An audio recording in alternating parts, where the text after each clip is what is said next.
untuk mengemban amanah sebagai Panglima TNI, saya telah melaksanakan evaluasi secara berkesinambungan terhadap sumber daya manusia untuk memenuhi kebutuhan organisasi dan tantangan tugas ke depan. Itu yang pertama. Yang kedua adalah dasar untuk penilaian sumber daya manusia adalah profesionalitas dan merit system. Yang ketiga, bahwa jukmil terkait dengan pembinaan karir seorang prajurit TNI itu sudah baku. Semuanya berdasarkan profesionalitas dan merit system yang selalu kita lakukan. Tidak ada istilah di dalam pembinaan karir adalah like and dislike. Pak Salim, ada komentar terkait dengan apa yang disampaikan oleh Pak Hadi? Ya, itu normatif, mestinya harus begitu.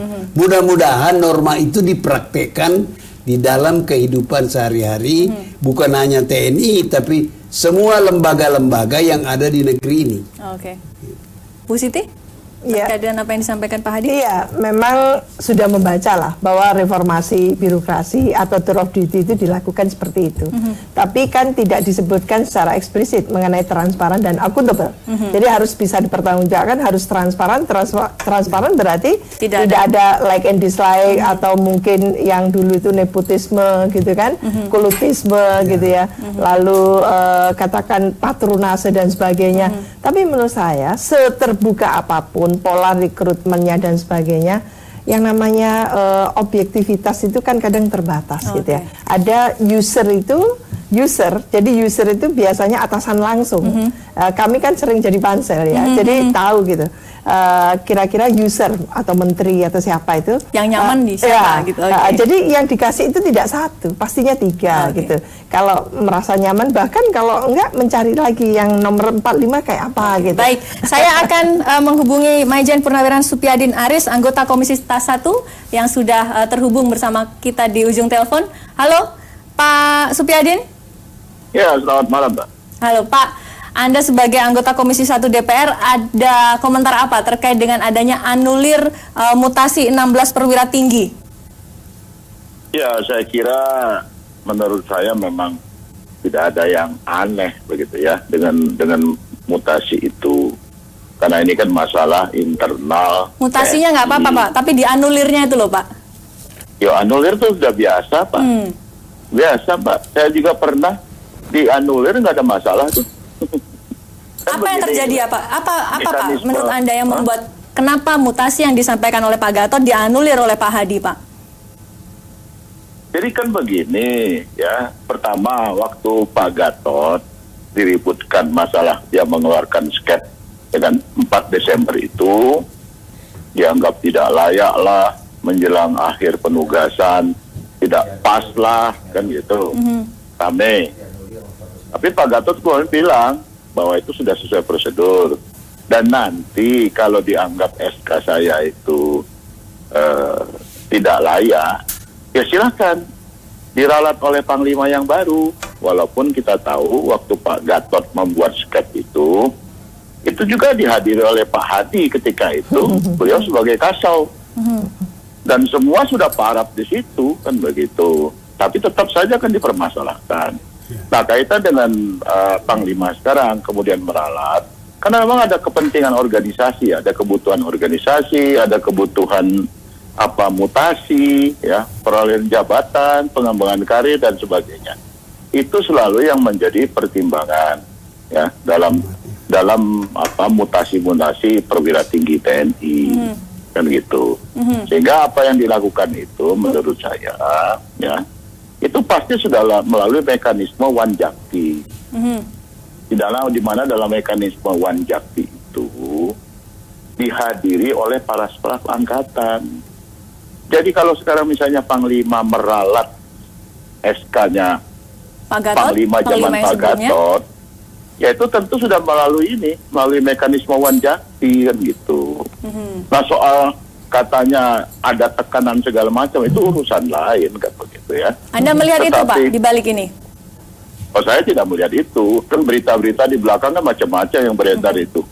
Saya juga banyak berita di kalangan kelompok-kelompok tertentu, semua mengatakan begitu. Begitu. Tapi kan ada nggak fakta itu kita melihat kan gitu. Tetapi kan kewenangan, sekali lagi kewenangan Panglima untuk melakukan.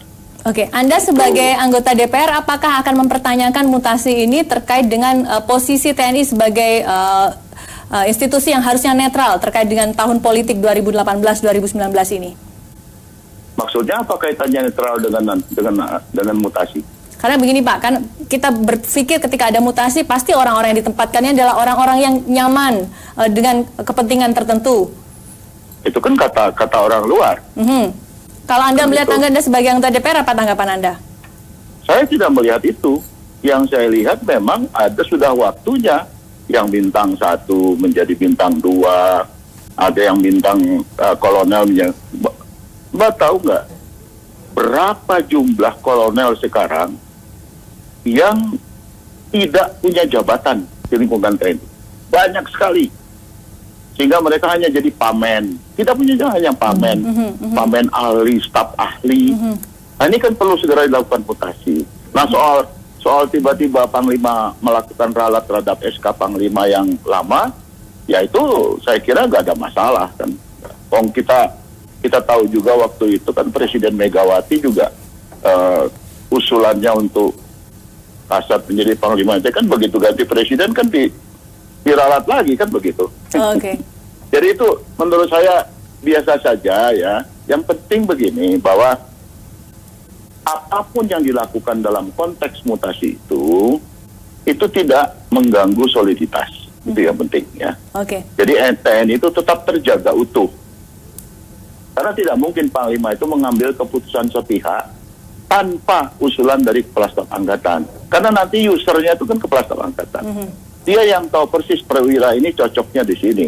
Baik. Perwira ini, ini untuk Dephan cocoknya orang begini kan begitu. Jadi saya kira begitu, Mbak. Jadi tidak perlu, menurut saya tidak perlu masalah. Dan bagi Komisi 1 kita tidak punya tidak punya kewenangan menanyakan kepada Panglima tentang mutasi di lingkungan TNI, enggak. Karena itu kewenangan Panglima memang. Kecuali menyangkut hal-hal yang menyangkut di luar misalnya.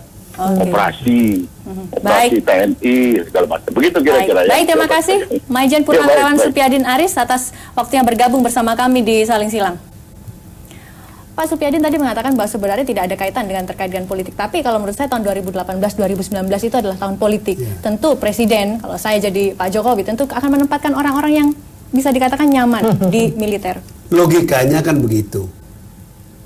Tapi yang saya mau ulangi lagi, tentara di atas pangkat kolonel itu menjadi jenderal, brigjen, mayor jenderal, letnan jenderal. Apalagi politik. Itu keputusan politik. Yang menandatangani skepnya itu presiden. Nah, presiden itu kan mendapat wewenang dari negara via pasal 10 Undang-Undang Dasar 45 untuk mengelola tentara Indonesia. Presiden itu kan manusia.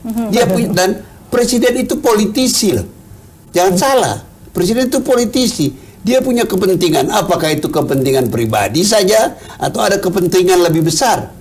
Jadi saya sependapat dengan Pak Supyadin, ya ini biasa saja sebenarnya. Cuman karena timingnya dan kebetulan Pak Nurmantio sebelumnya itu agak kontroversial, maka ini membuat Anda mengundang saya dan Ibu Siti ke sini. Sebenarnya kalau mutasi sebenarnya kalau tidak ada gejolak juga biasa saja ya, Prof. Dulu ketika Pak Hadi itu jadi menggantikan Pak Nurmantio, itu saya juga dikejar-kejar wartawan. Saya bilang, ini bukan berita. Ini biasa saja ini. Sudah waktunya diganti. Dan yang punya hak itu mengganti adalah presiden dengan persetujuan DPR. DPR itu saya katakan lagi tidak boleh mengangkat panglima, tapi dia bisa menolak calon yang diajukan presiden, dan presiden wajib mencari calon lain kalau calon yang dia kemukakan pertama kali itu ditolak. Ini sudah ada aturannya, sudah ada tradisinya begitu.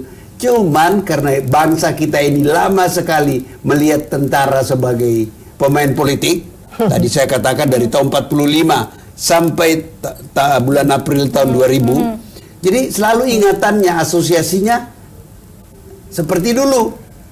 Ketika dulu misalnya jadi Pangkostrat, mesti asosiasinya kalau ada apa-apa Pangkostrat akan seperti Pak Harto kan.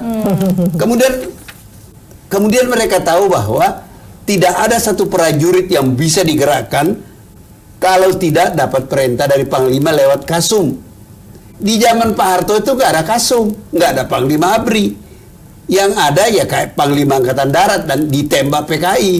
Oke. Gitu loh. Jadi karena orang masih ingatan masa lalu, belum siap untuk melihat there is something change in this country. Ada sesuatu yang berubah, dan bahwa menjadi Panglima itu tidak otomatis seperti dulu.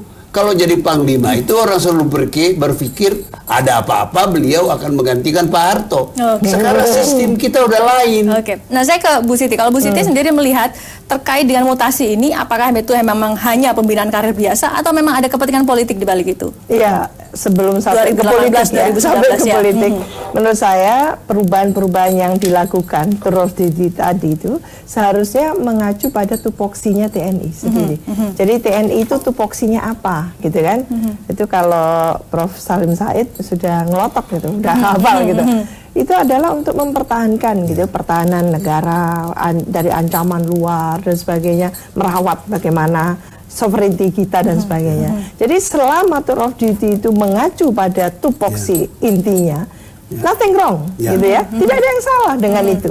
Menjadi salah kalau tarik-tarik ke politik. Lah ini kan mundur kita, setback gitu loh. Lah itu jangan ditarik ke politik. Anda melihat sejauh ini dengan ada mutasi ini ada upaya untuk menarik ke politik aturannya atau tidak? Sekarang jelas, aturan mainnya sekarang jelas. PNS dari sipil ya, birokrat sipil kalau mau terjun ke politik silahkan pamit baik-baik mundur, keluar dan masuk gitu ya, mencalonkan diri menjadi calon kepala daerah atau calon wakil. Edi Ramayadi sekarang itu. Persis.